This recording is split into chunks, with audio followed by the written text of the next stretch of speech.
Points के YouTube channel में आपका हार्दिक स्वागत है।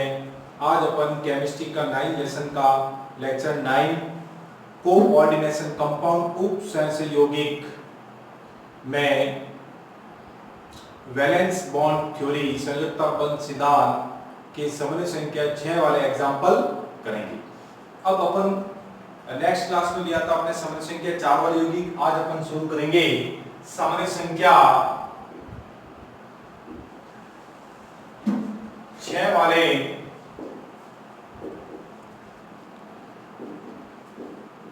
यौगिक।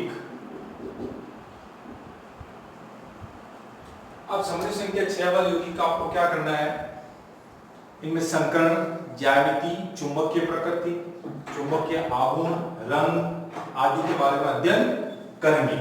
तो सबसे पहले अपन लेते हैं एग्जांपल CrNH363+। हमने आपको नियम बताया था, सबसे पहले केंद्रीय धातु धनायन का ऑक्सीकरण निकालना है। x + 6 0 बराबर +3 x + 0 बराबर +3 x बराबर कितना आ गया +3। यहाँ पर क्रोमियम का ऑक्सीकरण +3 प्राप्त हुआ। अब अपन वही प्रोसेस से करेंगे। अब केंद्रीय धातु धनायन क्रोमियम का चॉइस का लिखेंगे इलेक्ट्रॉनिक बुनियाद आर्गन 18 3d5 4s1 4p0। अब क्रोमियम केंद्रीय धातु धनायन का ऑक्सीजन कितना है +3। अब इसमें से 3 इलेक्ट्रॉन क्या चल जाएंगे बाहर, तो 3d कितना हो जाएगा 1 यहाँ से कट लो ऐसे, तो 3d3 4s0 4p0 और 4d भी अपन 0 लिख देते हैं। अब अपन सबसे पहले देखेंगे यहाँ पर क्या है, क्रोमियम +3 24 आर्गन 18 डी में कितने कक्षक होते हैं 5, एस में 1, पी में 3 1 2 3। अब देखो अपने पास लिगेंड की संख्या कितनी है 6, तो अपने पास इतनी कक्षक टोटल कक्षक की बात पर अपने पास क्या है 6।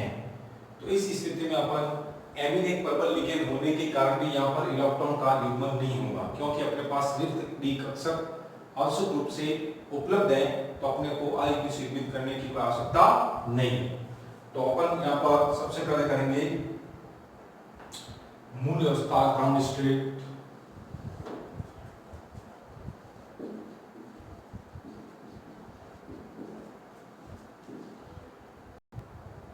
क्रोमियम +3 की बात करें अपन,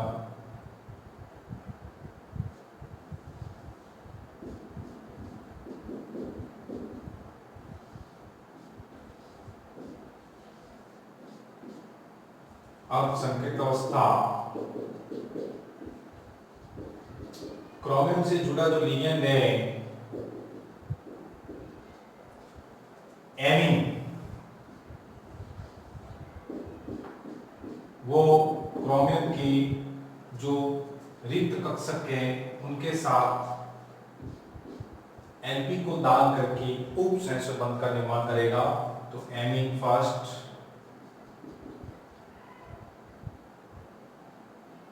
एमीन सेकेंड,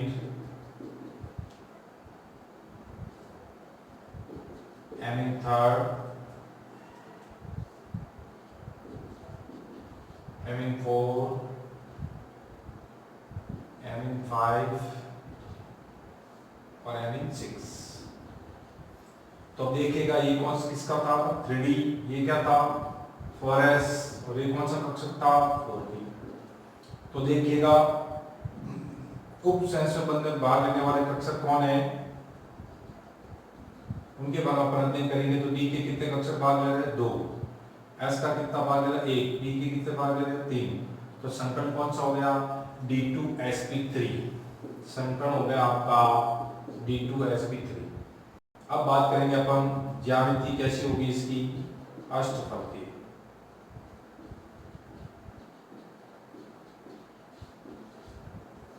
अष्टफलकीय। अब देखिएगा इसमें अंदर वाले डी कक्षक भाग ले रहे हैं, तो आंतरिक डी कक्षक भाग लेने के कारण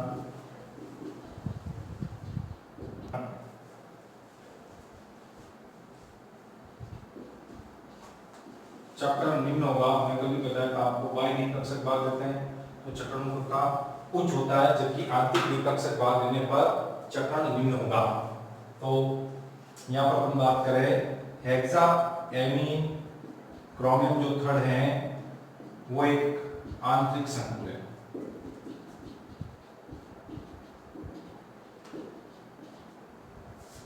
n बराबर इसमें 3 है और I युक्त इलेक्ट्रॉन 3 उपस्थित है।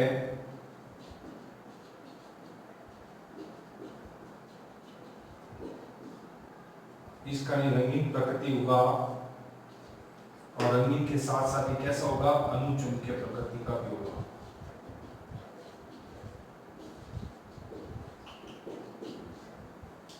इसकी ज्यामिति, इस संरचना देखते हैं अपन।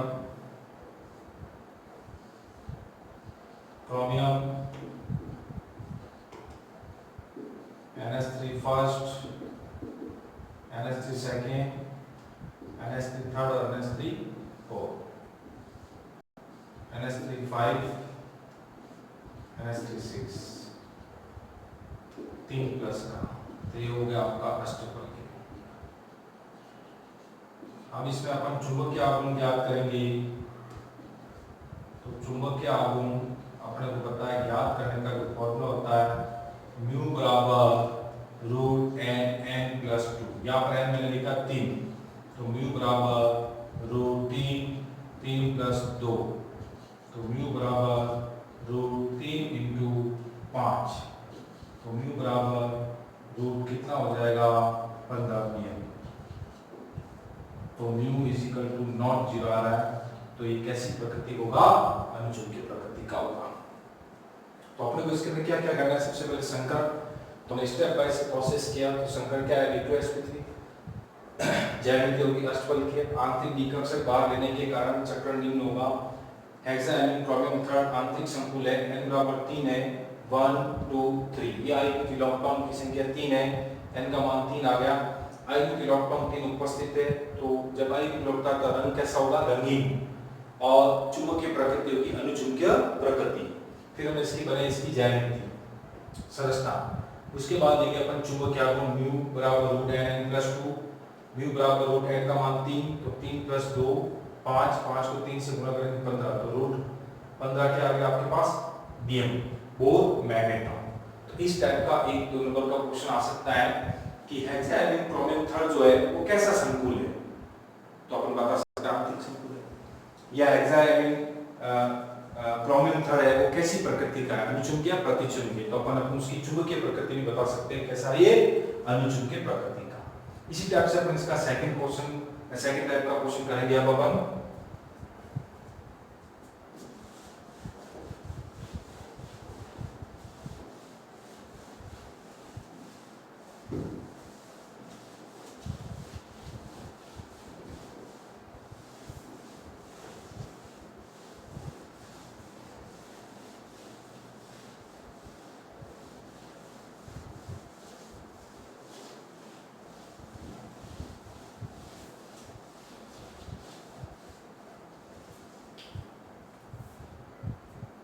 FeCN6, second example, FeCN6 3 minus, नाम होगा इसका हेक्सासाइनोफेरेट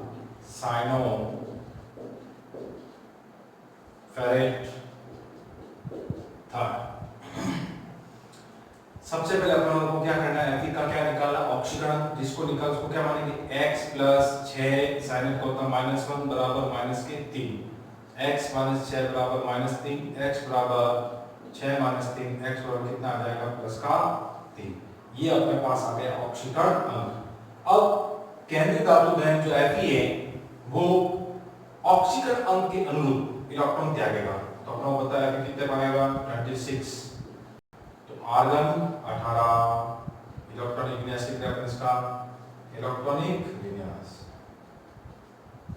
तो आगे 18 3d6 फॉरेस्ट 18 और 2 20 और 6 26 4p0 4d0।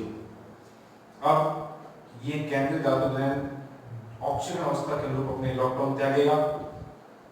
तो आर्गन 18 3d2 यहां से कितना बच गया 3d5 4s0 4p0 4d0। अब इसके अपन लेंगे मूल अवस्था।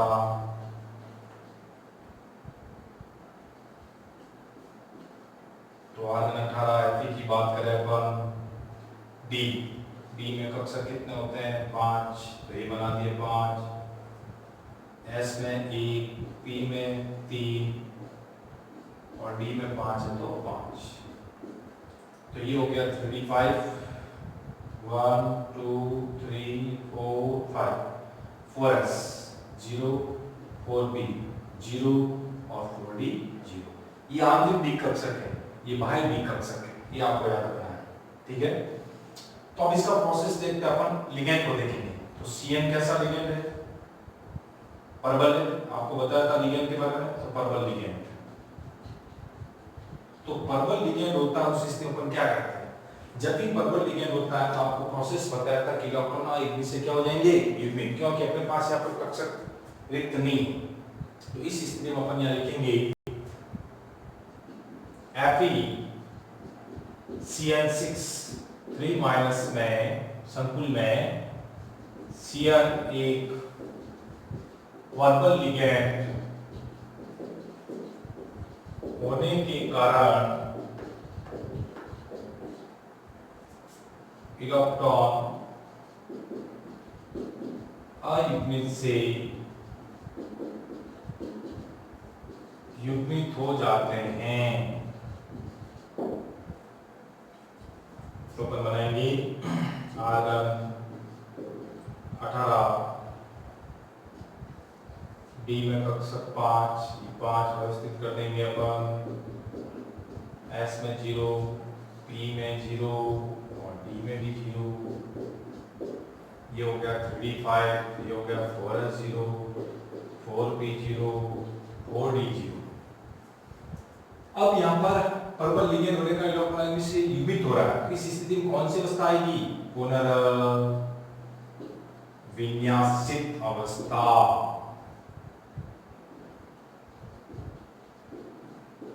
तो देखिएगा आर्गन 18 लेंगे अपन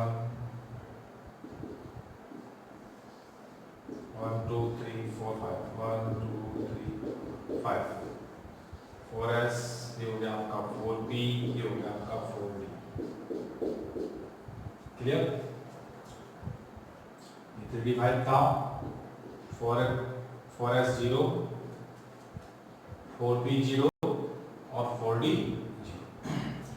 अब इलेक्ट्रॉन आएगी से युग्मित होंगे, क्यों होंगे, क्योंकि यहाँ पर साइलेंट परबल लिगेंड होने के कारण। तो ये इलेक्ट्रॉन यहाँ जाएगा, ये वाला यहाँ जाएगा। तो देखिएगा कौन सी अवस्था प्राप्त होगी, 1 2 हो गया 1 2 हो गया 1। तो देखो अब अपने पास रिक्त डी कक्षक उपलब्ध हो गए, तो बाहर वाले डी कक्षक की हमें कोई जरूरत नहीं।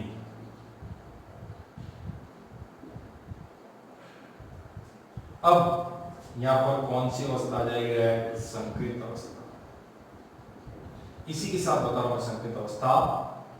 तो अब संकरण कौन करेगा, इस Fe के रिक्त डी कक्षक के साथ Cn Lp का दान करके उप संयोजन बंध का निर्माण करेगा, जिससे अपन ज्यामितीय संकरण आदि के बारे में अध्ययन कर सकते हैं।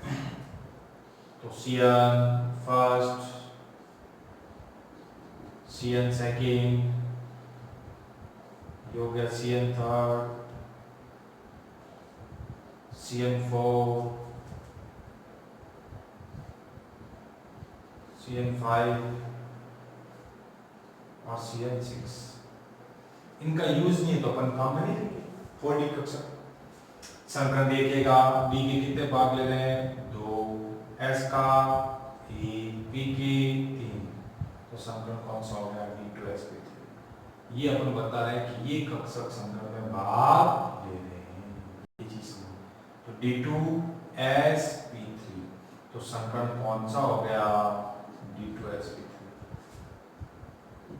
आई इलेक्ट्रॉन कितना देखो, n बराबर कितना है 1, तो अपन इसका ये भी ले सकते हैं अयुग्मित इलेक्ट्रॉन की संख्या कितनी है भैया? 1 है। तो अपन बता सकते हैं अयुग्मित इलेक्ट्रॉन कैसा होगा? रंगीन। चुंबकीय प्रकृति की बात करें कैसा होगा? अनुचुंबकीय। ज्यामिति की बात करें कैसी होगी? अष्टफलकीय, क्योंकि समूह संख्या 6 वाले होगी कि ज्यामिति अष्टफलकीय होती। तो ये हो गया आपके पास अष्टफलकीय। अब अपन इसका म्यू का मान भी निकाल सकते हैं। तो म्यू बराबर जो क्या हो √n+2, तो म्यू बराबर √1 + 2। 1 आई इलेक्ट्रॉन, एक इलेक्ट्रॉन का मान 1, तो n का मान 1 याद रखेंगे। तो म्यू बराबर रूट कितना हो जाएगा? 2 और 1 3, तो 1 × 3, तो म्यू बराबर कितना आ जाएगा? √3bn। बोर ये अपने पास आ गया प्रोसेस। अब इसकी संरचना अपन देख लेते हैं। तो Fe केंद्रीय धातु घन, इसके साथ जो Cn है वो उपसंयोजक बंध से बंधित रहेगा। Cn1 2 3 4 5 6, और उसके ऊपर कितना चार्ज था? 3-। तो सेम प्रोसेस, बस एक यहाँ पे पॉइंट चेंज हुआ है कि Fe-CN6 में Cn एक प्रबल लिगेंड होने के कारण इलेक्ट्रॉन युग्मित हो जाते हैं। तो इस स्थिति में कौन सी अवस्था आएगी? पुनर्विन्यासित अवस्था। तो इलेक्ट्रॉन देखो वापस अपने कक्षक के अंदर युग्मित से क्या हो रहा है? युग्मित। ये आपको बताया और करके आपको बताया कि इलेक्ट्रॉन युग्मित से क्या हो गया? युग्मित हो गया। अब अपने पास आई इलेक्ट्रॉन संख्या कितनी? 1। तो इस 1 का मान अपन चुंबकीय आघूर्ण द्वारा ज्ञात कर सकते हैं उनका मान। फिर देखो Cn1 2 3 4 5 6, इस प्रकार Fe Cn के लिए रिक्त कक्षक उपलब्ध कराता है और ये Cn Lp का दान करके उपसंयोजक बंध का निर्माण करता है। तो D के 2, S का 1, P के 3, तो संकरण कौन सा हो गया? D2sp3। अयुग्मित इलेक्ट्रॉन संख्या 1 है, ये बड़ा 1 रंगीन होगा। अयुग्मित होगा तो अनुचुंबकीय प्रकृति को ज्यामिति अष्टफलकीय होगी। म्यू का मान निकाल सकते हैं √n+2, n का मान ये कर दिया 1 + 2 3, 3 × 1 3, √3 बराबर बॉल बैंड इलेक्ट्रॉन। इसी टाइप से अपन इसकी संरचना बनाई है। Fe-CN6 है और इसके ऊपर 3 है माइनस का चार्ज, तो ये हमने -3 लगाया। इस टाइप से ये अपना यहाँ लिख देते हैं। तो म्यू बराबर √3bn, और ज्यामिति जो होगी कैसी होगी? अष्टफलकीय।